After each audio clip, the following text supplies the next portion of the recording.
Guys,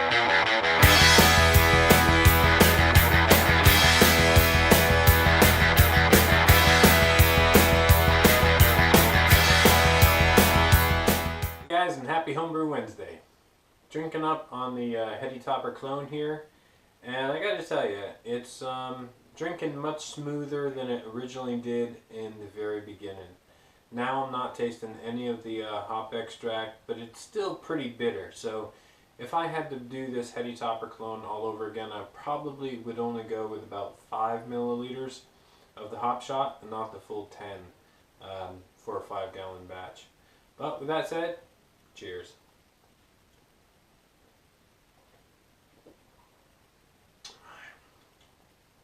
Still drinking pretty nice. Underneath the bitterness, I do get a lot of that sort of the fruitiness from the original Heady Topper. So that hop combination is pretty smack dab on, I would say. Again, the bitterness is more intense. It's not as balanced as the real Heady, of course, but from what I get it, I've heard it like described as Skittles. For me, I don't get Skittles. For me, I get something more like Fruity Pebbles, if you've ever had those, and I really like those. But yeah, there we go. So as you can see, I'm on a different camera this week, and you know, you've got New to Homebrew Tom and Sam Larkman from the Thrifty Brewer out there going pro. And I've had my GoPro ever since February. It was an anniversary gift to me. And I've used it for a little here, a little there, but I haven't used it for a Homebrew Wednesday yet. Probably because I haven't been doing Homebrew Wednesday so much lately. But here it is, here I am, and that's the GoPro. We'll try it out for a few weeks, we'll see how it goes. But understand that the fisheye, you know, that's not the only mode it has. I can go in just a normal sat mode, and maybe sometimes I'll try that. Okay, so when it comes to the GoPro, there's this issue that I want to share because I had it. It's a GoPro Hero 3 White, whatever. And it has this issue, so if you turn on the Wi-Fi, because you can turn on Wi-Fi on the camera, hook up to the Wi-Fi on your phone on the GoPro app and sort of watch yourself and measure it, because it doesn't have, on this one, it doesn't have a screen on the back that I can sort of see where I'm shooting. So I can kind of monitor it on my phone or whatever. Now, when the Wi-Fi is on, if you listen to your phone, or if you play back the recording while the Wi-Fi is on, you'll hear it go tick, tick, tick, tick, tick, tick, tick, tick, tick. And this is actually a known manufacturer's defect. So if you find out that if you've got Wi-Fi on and you're monitoring yourself, and you watch the recording again and you hear that tick, tick, tick, tick, tick, know that you can go ahead and send your camera back in and have the manufacturer replace it with a new one. There you go. So I got a package in the mail in the last couple days, and I'd like to go ahead and share that with you. And it's specifically for the Hero. So I was shopping on eBay because here in Norway, stuff for like the GoPro is just, it's expensive. Stuff like a selfie stick is probably close to 50 bucks. So screw that. eBay it was, and go shopping on there. And I found for 12 bucks, there was like a 25-piece kit. So I could go ahead, and I got the selfie stick here on my camera stand, so I can go ahead and just take that off and show you the brewery. So, you know, back over there, those down over there, those are my base grains, and there's my specialty malts. Cleaning up a couple better bottles, carboys, you know, just sort of swing around, show you the brewery, walk around the house, whatever. There's the selfie stick. But in addition to the selfie stick, it also comes with, you know, the head mount. You can go ahead, and I'll probably use this like on brew days. And then there's also the chest mount, so I can put it here on the chest and show you what that perspective is like and show you what things are going on the brew day. So both of these, less than 12 bucks, plus the selfie stick, and there's even more. So let me go ahead and show you that. Okay, so here we go. It came with this Nice little carry bag. You got a lot of stuff in. Here's the head mount I was already showing you. Here's a float that you can go ahead and stick the camera underneath the water, and this will float in the water with the waterproof case. The strap here probably goes with that. Inside the case, all the extras. Pretty cool. Got some extra helmet mounts. That'll be useful. Some 4 stickies to go along with those mounts, right? Another mount here to go like extra on the well, wherever you guys use these on the helmet or whatever. Another cool thing was the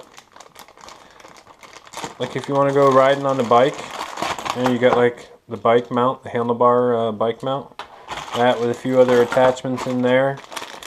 Also have another sort of extra helmet cam that you can go and sort of put it at different angles, go on the side, whatever you want, something like that.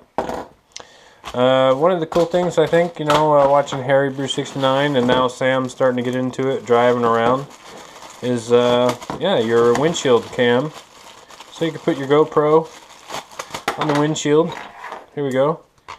Just stick that on the windshield, hook it up there with the these nice little connectors for typical cameras, right? Screw that on there, put your GoPro in there, fasten it up, stick that on your windshield, bam, there you go. You got yourself a windshield camera, something like that.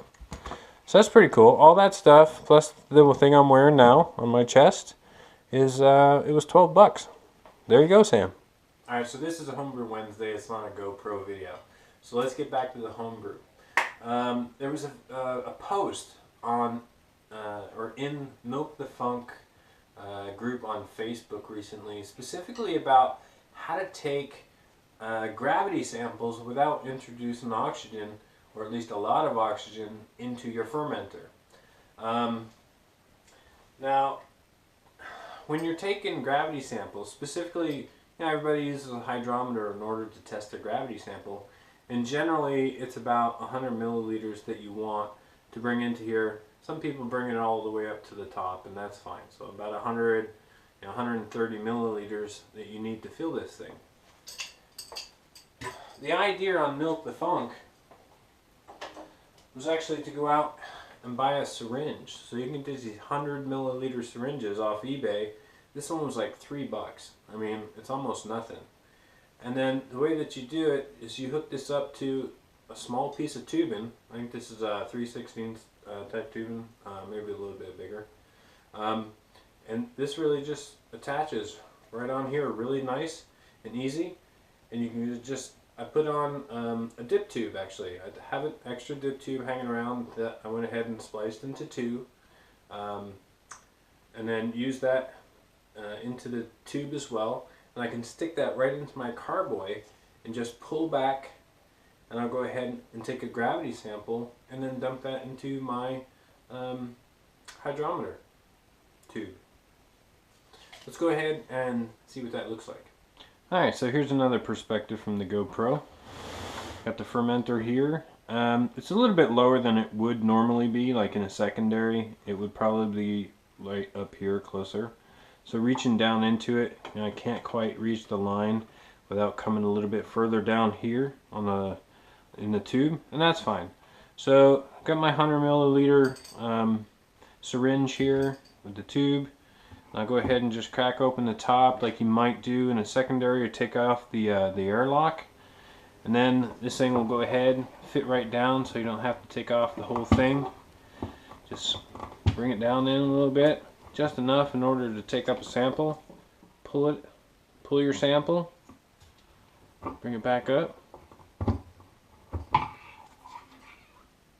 There, fill up your, make sure you don't spill it. But yeah, just push it all in. There. You got your gravity sample. Take your reading, and there you go. It's as simple as that. Now, Obviously this one, you would have to buy your dip tube, splice it. Buy a shorter one for like the 9 liter or the 12 liter kegs. Plus you've got the tubing in addition to the syringe. Now what I also found was these types of syringes as well. And these actually already have tubing that come with it. So let me see if I can open this up. So there we go. And this came with tubing already. So I could go ahead, put this in here. Imagine if this was in a bucket, it would be a lot easier. But let's see. See if I can get that sucker in there enough to get a sample. Nope. I gotta straighten that thing out.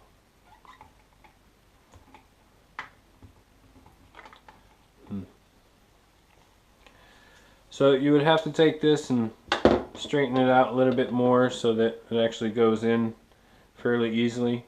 And I think that's where the dip tube comes into play. I mean, obviously you weren't not going to be playing with your hand so much. Take it for what it's worth.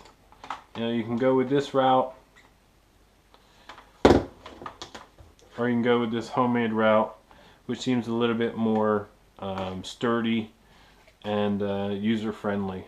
So there you go. I hope that helped. So that's it, guys. That's all I got this week. I hope you guys are having a hell of a week and have a better weekend.